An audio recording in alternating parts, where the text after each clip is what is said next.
Good morning, students. In this video, we will study something more about homologous series, which we have seen in the previous video. So, children, if you see in the homologous series, which is given in table in figure 9.17, A, B, and C.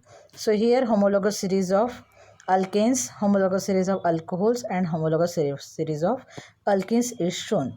So, while going in an increasing order of the length of the carbon chain, we have seen that the length of carbon chain goes on increasing, and what happens every time methylene unit, that is CH2 unit, goes on increasing. So what happens as the carbon chain goes on increasing, म्हणजे carbon chain वाढत जाते, त्याचप्रमाणे methylene unit CH2 जे आहे ते सुद्धा वाढत जाते. So what happens because of this, there is a rise in the molecular mass of the members by 14 new. म्हणजे प्रत्येक वेळेस जेव्हा कार्बन चेन वाढते तेव्हा CH2 युनिटसुद्धा वाढते आणि प्रत्येक वेळेस मॉलिक्युलर मास जे आहे प्रत्येक मेंबरचं ते 14 युनिट्सनी वाढत जाते. Now we have seen, you can see in the 9.17 A, B and C, you can see the boiling point also goes on increasing, and along with that the physical properties show variation in the direction, means there is a changes in the physical properties also. Now children, we will see about the nomenclature of carbon compounds. So we have seen that today millions of carbon compounds are known.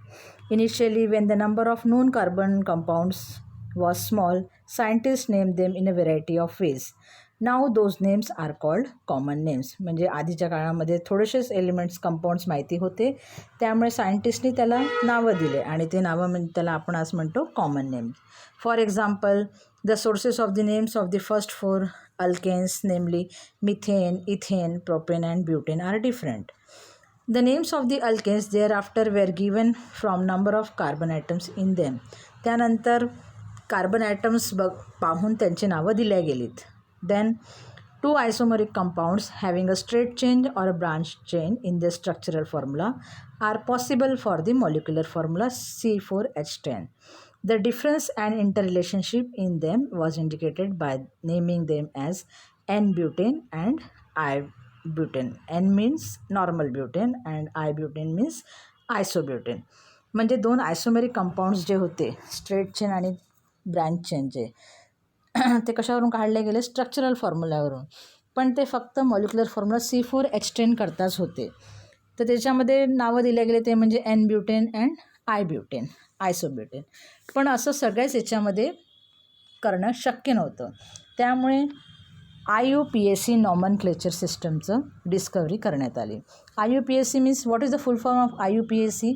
International union for pure and applied chemistry. I means international, U means union, for P means pure, A means pure, and A means applied, and C means chemistry. Means International Union for Pure and Applied Chemistry was put forth a nomenclature system based on the structure of the compound, and now it is accepted all over the world.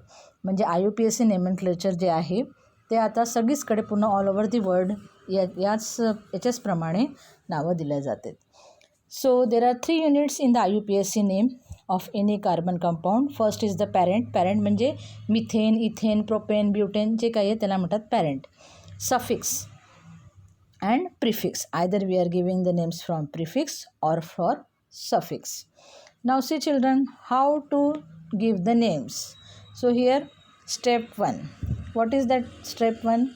Draw the structural formula of the straight chain compound and count the number of carbon atoms in it.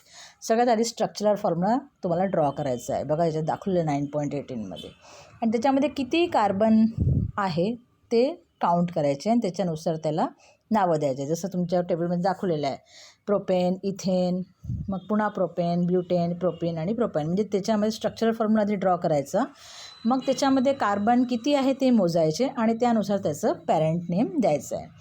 समजा त्या structural फॉर्म्युल्यामध्ये if there is a double bond in the structural formula, so parent name changes from ANE to ENE. समजा double bond असेल तर प्रोपेनच्या जागेवर propene, ब्युटेनच्या जागेवर butene, इथेनच्या जागेवर ethane, समजा डबल बॉन्ड असेल. And if there is a triple bond then the name changes from ANA to YNE.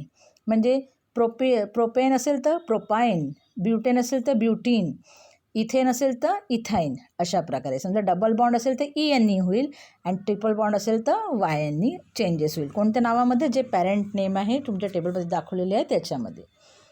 Now step 2. What is the step 2 children?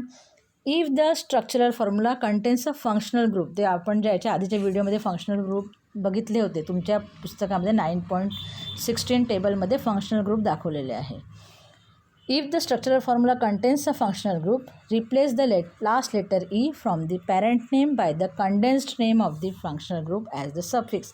Some exception, the condensed name of the functional group halogen is always attached as the prefix. See the table 9.19. 9.19 table बघा. जर समजा त्याच्यामध्ये functional group असेल तर त्याच्यामध्ये जसं आपण butane लिहिलेलं आहे तर त्याच्या ईच्या जागेवर हे जे कंडेन्स्ड नेम आहे बघा, 9.19 नोमनक्लेचर जे आहे त्याच्यामध्ये स्टेप 2चा टेबल दाखवलेला आहे. पहिला जो होता तो स्टेप 1चा टेबल होता.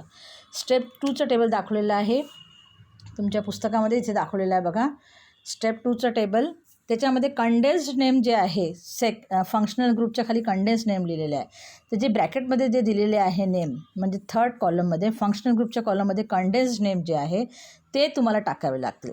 ईच्या जागेवर तुम्हाला ते नावं टाकावं लागतील. जसे OH असेल, जर फंक्शनल ग्रुप OH असेल तर ब्युटेनमध्ये ई आहे, ईच्या ऐवजी तुम्हाला OL लिहावं लागेल. बघा इथे दाखवलेलं आहे पॅरेंट नेम इथेन, तर ई काढून टाकलं तर काय लावलं? Ethanol. But if there is halogen, पण त्याच्याऐवजी जर समजा हॅलोजन असतील, हॅलोजन म्हणजे क्लोरीन, ब्रोमीन किंवा आयोडीन असेल तर तुम्हाला ते सफिक्सला नाही प्रिफिक्सला लावायला. सफिक्स म्हणजे शेवटी आणि प्रिफिक्स म्हणजे आधी.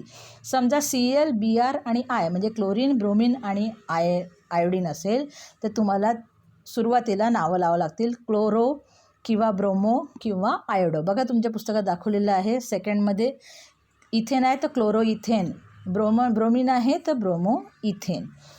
बाकीचे फक्त हॅलोजन्सचे जे नावं आहे कंडेन्स्ड नेम ते तुम्हाला सुरुवातीला प्रिफिक्सला लावावं लागतात.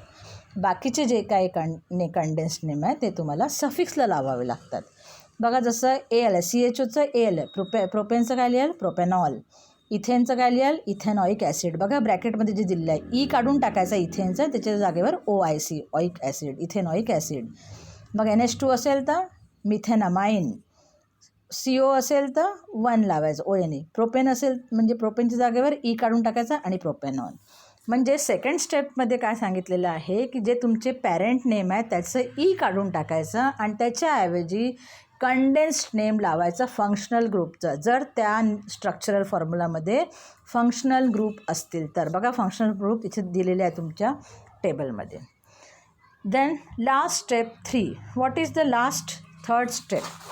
Here number the carbon atoms in the carbon chain from one end to the another. आपल्याला कार्बन चेनमधले जे कार्बन ॲटम्स आहेत त्याला नंबरिंग करावं लागतात. Assign the number 1 to carbon in the functional group CHO और COH. CHO किंवा COH जर फंक्शनल ग्रुप असेल तर त्याला नंबर 1 टाकावे लागतात इफ प्रेझेंट. जर समजा CHO COH असेल तर त्याला त्या कार्बनला नंबर 1 टाकवायचं. Otherwise the chain can be numbered in 2 directions. तर चेन काय करा आपण त्याला नंबरिंग राईट साईड करून करता येते आणि लेफ्ट साईड करून पण करता येते. But accept that numbering which give smaller number to the carbon carrying the functional group. पण आपल्याला त्यालाच ॲक्सेप्ट करायचं आहे जे फंक्शनल ग्रुपला लहान नंबर देतात त्याला ॲक्सेप्ट करायचं आहे. जे मोठे नंबर देतात त्याला ॲक्सेप्ट करायचे नाही. बघा या टेबलमध्ये दाखवलेले आहे. In the final name and a character should be separated by a small horizontal line. See the table 9.20. बघा 9.20 मध्ये दाखवलेलं आहे.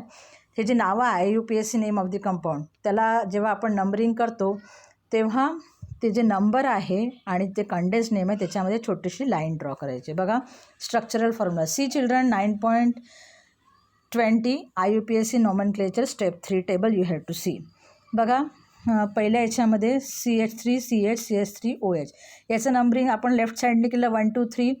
तर OH जो फंक्शनल ग्रुप आहे त्या कार्बनला किती आलं 2 राईट साईडने केलं तरी काय झालं 2च, म्हणजे both the numberings R equal. म्हणजे आपण कुठूनही नंबरिंग करा तरी त्या फंक्शनल ग्रुपचा जो कार्बन आहे, फंक्शनल ग्रुप कोणता आहे OH, त्याचा कार्बन कोणता आहे C, त्याचं जे नंबरिंग आहे ते सारखंच येऊन राहिलं. तर म्हणून काही प्रॉब्लेम येणार नाही. म्हणून आपल्याला काय लिहायचं प्रोपेन टू ऑल. OH म्हणजे OL लावायचं आहे आणि कितव्या नंबरचं कार्बन आहे ते 2, म्हणून आपल्याला 2 लावायचं आहे आणि इथे प्रोपेन ईच्या जागेवर 2 आणि OL आणि त्याच्यामध्ये छोटेसे लाईन ड्रॉ करायचे. मग बघा हे पेंटेन जे दाखवलं आहे याच्यामध्ये क्लोरीन कितव्या नंबरवर आहे. आपण जर नंबरिंग केलं, तुमच्या याच्यात नंबरिंग दाखवलेलं आहे दुसऱ्या कॉलममध्ये. जर तुम्ही लेफ्ट साईडपासून नंबरिंग कराल तर फंक्शनल ग्रुपचा कार्बनला 4 असेल.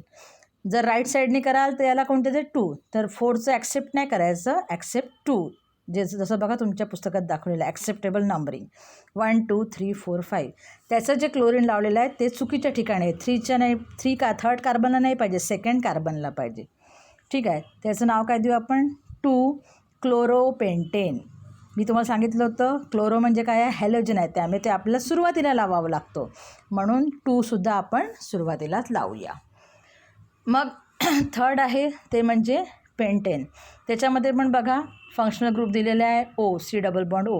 याचं जर तुम्ही नंबरिंग लेफ्ट साईडपासून कराल तर फंक्शनल ग्रुपच्या कार्बनला 2 मिळते, राईट साईडपासून कराल तर 4 मिळते. तर आपल्याला 4चं ॲक्सेप्ट नाही करायचं आहे, कोणतं करायचं आहे 2चं, म्हणून आपण काय लिहायचं पेंटेन 2 दुसऱ्या नंबरवर आहे फंक्शनल ग्रुप आणि 1, कारण की हे जे फंक्शनल ग्रुप आहे त्याच्यामध्ये आपल्याला 1 लावायचे आहे. So children, in this way we have studied the nomenclature, IUPAC nomenclature step 1, 2 and 3. Okay.